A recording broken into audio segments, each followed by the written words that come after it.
Hey guys, welcome back to my channel. Got some exciting stuff. I now have an ear tag. A little Miss Trinket here. Has her name on it and everything. Any purchase from me is going to have its own customizable ear tag. She obviously gets number 1 because she's the first one I ever made, and so on. So I think it's pretty cool. This is the warm color. I also have a cool color option if you prefer that too. Today I decided to talk about how I do my fursuits, my step-by-step process. Now, the way I do it isn't necessarily the best way or anything like that. I just thought it'd be fun to do a breakdown of the process that I've done with Trinket here, as well as Alfalfa. Step 1, pick your base. I personally really like the 3D because it works so well with knit, or crochet even, because you can get it to the size you want, and you can stretch it over the surface and give it a nice look. Foam might work as well, I just haven't really worked with it much outside of ears. And, I don't know, I was a little worried in the beginning that I wouldn't be able to handle carving one that I would like. Maybe I can, I just haven't tried it outside of tails and ears yet. After you've made or selected your base, if you're in a holding pattern until it's finished, I like to get started on the tail or the arms. So I'll typically start by carving out my foam base for my tail, as well as trying to figure out my color scheme. This is actually the very first thing I ever made for Trinket. Before her head was even here, I had started this. It's kind of, as you can see, got some loose strands I need to fix. It's definitely a work in progress. It definitely shows that it's the very first thing I made. You can tell that the knitting is a little bit too loose and uneven at the very end, but it's still cute. It works. Maybe I'll redo it in the future. I still got some repairs to make here, but it was really fun, and I think I did all right for my first ever project. This is Alfalfa's tail as well. I got this finished before the base came in. So you definitely can work on other projects while you're waiting. So once you have your foam base made for your tail, you can either start crocheting or knitting that as soon as you want. You can also start on your arms. These also definitely have novice written all over them. They're not exactly as even as I would have liked them to be, but they work. They're cute. Alfalfas, they definitely have a little more of a fun color scheme about them. And the knitting is a lot more even. You can definitely work on the arms and tail while you're waiting. I also made sure to make these a little looser so that way they can fit just about any size. I have really tiny arms, but either way, I will have some silk bands that are going to go around these edges. At this time with Trinket, I also had purchased her paws online. I got these on Etsy. They squeak, and they're very plush. They're not lined on the inside, but they're very cute. They're alright, and right now I'm trying my hand at making my own homemade ones and have it be my work. Once your base is in, you can start lining it, if you wish to do so. Trinket here, I didn't bother. I didn't know much at the time, and I also didn't really know if I needed it. Personally, my head really doesn't come in contact with any of the edges. It does come in contact with the neck. That doesn't need to be lined because knit's already very soft. But to make it more professional, for Alfalfa here, I did do a lining on that one. Alfalfa here, you can see that I did the pink lining on the inside, and I did the same for the mouth, and I kind of tried to match it with the nose here. Trying to go with an interior pink theme with this one, so this one will have pink paws as well. So you can work on that lining and the inside of the mouth at this point. Once you're done with the lining and the areas around the mouth, I like to move on to the Sherpa, this sort of fleece material that you see along Trinket's eyes and mouth area and chin on her, as well as the very corners of the eyes. I like to use this because I think it drives home a really nice plushy look, and it allows me to use some other material so I can have a nice transition from knit You can do completely knit or crochet, but I feel like it kind of breaks it up with a different pattern.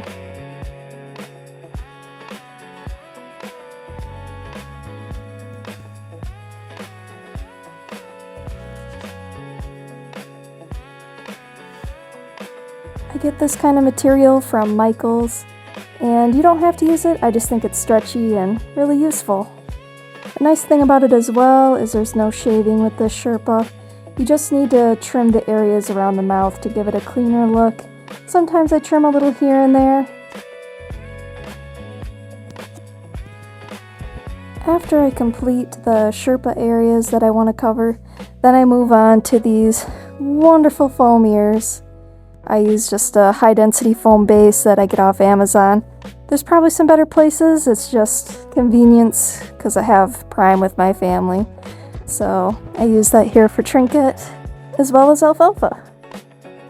After you get your foam base all figured out for your ears, then you can move on to gluing those down.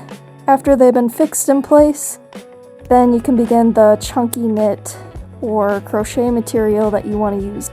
And after you finish the areas around these edges and backing of the ears, like you saw in my other tutorial, then you can take your fake fur or whatever material you want on the inside. You can also use a yarn, whatever you prefer, and you'll just glue that down to the base. And then I like to fold the chunky knit over top. You don't necessarily have to do this in order, but next I typically do the eye mesh. That's where I add in my gold leaf and paint them and get them all situated, and pick the various styles if I want more than one pair of eyes. Next I focus on any external areas off the base. So these little foam areas of fluff, I did those next. The reason why is because if I don't like the way they look, I can pull them apart or repurpose the materials. If you do this material first, it might not line up perfectly if you decide to change this afterwards. So I like to work on this step next because I can always change it. Next, you can work on your face. So you can pick your color pattern that you want outside of the fleece. So I chose this nice dark brown for some areas, and however many colors you want. Trinkets is pretty simple. Alfalfa has a quite bit more going on.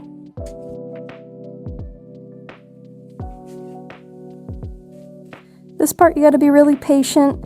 You might make mistakes or it'll take longer than you expect.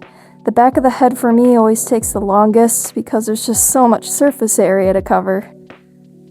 A tip that I recommend is when you're working on the surface of the face, leave this area unglued.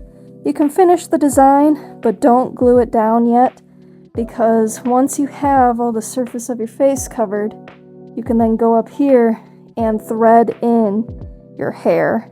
I didn't do that here with Trinket. It looks cute, but it's just glued in, and it's definitely not strong. I haven't had anything fall out, but I would not trust it. Alfalfa here has threaded in hair, so it has a lot more volume, it's looped, and I can trust it. So after I got the material all threaded through, then I glued down that surface.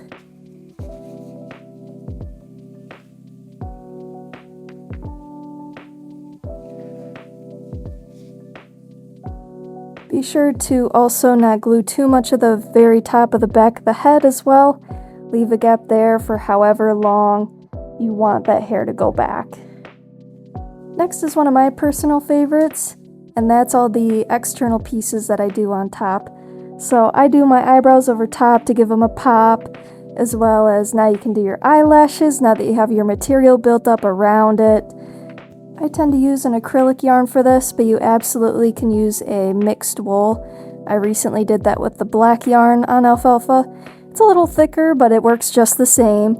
And I use a knit, but you can also use single crochet, or you can try any pattern for that matter, but those are the only two that I'm really familiar with. This is a great time to also do your nose and teeth if you haven't already done so. Trinkets here are just plastic vampire teeth that I trimmed down and glued on. Not exactly the most fancy way of doing things, but I would say it's pretty resourceful to use some old Halloween stuff. With Alfalfa here, I have plush teeth that I made. For the last step, I like to work on the neck. Not sure why, I just like to make it my finishing touch, I guess. And you can choose whatever color pattern. I recommend not using a super fluffy yarn like this. It is so warm and it is so thick, and I feel like it also makes Trinket's neck look really lumpy. So I definitely changed up the material here for alfalfa, and it is a lot more breathable and just looks quite a bit better in my opinion. But you know, it's learn by trial, I guess. So I just do a hot glue along the very edge and glue down the very start of my chunky knit, but you can do anything that you think would work best for it. So there you have it. That's the steps that I take for Trinket as well as alfalfa so far. I wouldn't say there's necessarily a right or wrong way of doing it, it's just how I've done it so far. So feel free to drop your opinions and thoughts in the comments or any questions you have. Also, let me know what you think of my tag. I plan to make these for every single pre-made as well as commissions in the future. So let me know. In my next video, I'm going to go through all of my biggest regrets with Trinket. So stay tuned for more.